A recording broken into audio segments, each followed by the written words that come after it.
Hello, welcome to Concert Band. Let me give you a little information about third period concert band. First, a little bit about your band teacher. I know we have a handful of new students in class this year.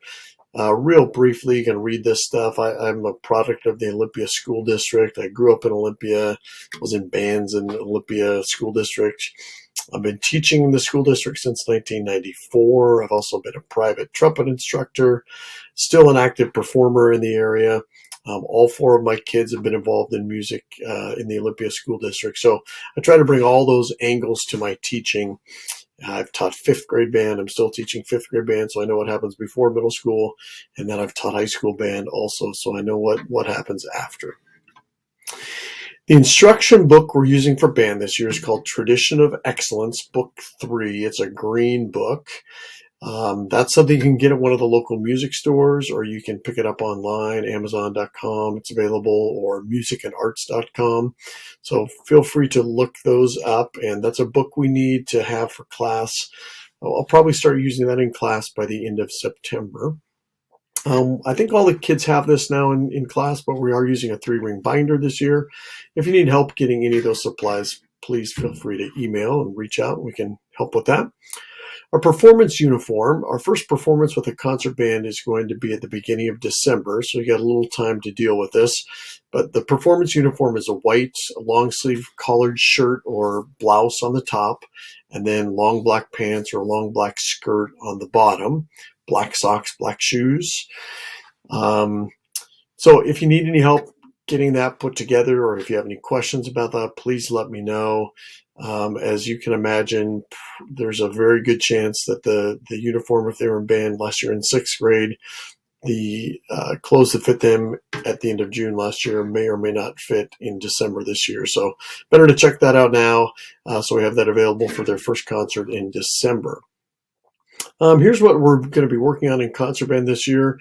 That 7th grade year is the one where I really try to focus the most on individual technique. They're learning a lot of notes on their instruments, developing their own personal technique on their instrument. Still, of course, talking about ensemble skills. Well, we did a lot with that last year in the 6th grade band.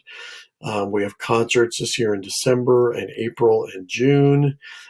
Check out that performance calendar that is on Schoology, or there's hard copies of it at the band room kids can bring home. And I'm really big on developing grit in our students. We're trying to help create some frustrating opportunities for them. Learning a musical instrument is always frustrating and challenging and lots of fun, but part of the fun is conquering the musical instrument and conquering these challenges that come up. And we'll be talking also about why are we even making music? What are we doing this for? Grading, pretty straightforward in band. It's a participation-based class. 30% of their grade is just participating in class and bringing their materials, attendance, things like that. Homework, practicing at home is a part of their grade. In class, playing tests, and then, of course, coming to the concerts is a big part of the grade as well.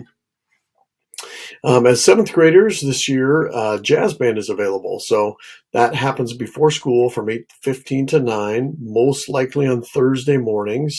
More information will be coming home about this as we approach the beginning of October. So I think the first rehearsal is going to be on October 13th, I believe, but don't quote me on that. We'll have more information coming about that. How to help your musician. Even if you haven't had a lot of musical experience yourself, you're certainly able to be encouraging. Again, those challenges are going to come up, and rest assured that I've helped kids through over those speed bumps a lot of times before. So feel free to direct them to me, have them communicate with me, any problems they're having in class or with their instrument. Happy to help with that, and you can just be kind of the cheerleader. It would help if you could help them with any sort of practicing logistics, where to practice, when to practice, things like that. Setting up routines is a big help. And then feel free to keep asking them questions, bug them a little bit, ask them how their day went in band, what they learned in band. Could you play something for me? A lot of parents will tell me that their musicians tell them that they they don't ever hear them practice because they only practice when they're not home. So that may or may not be true. um, so you want to make sure every once in a while you're hearing your student practice at home.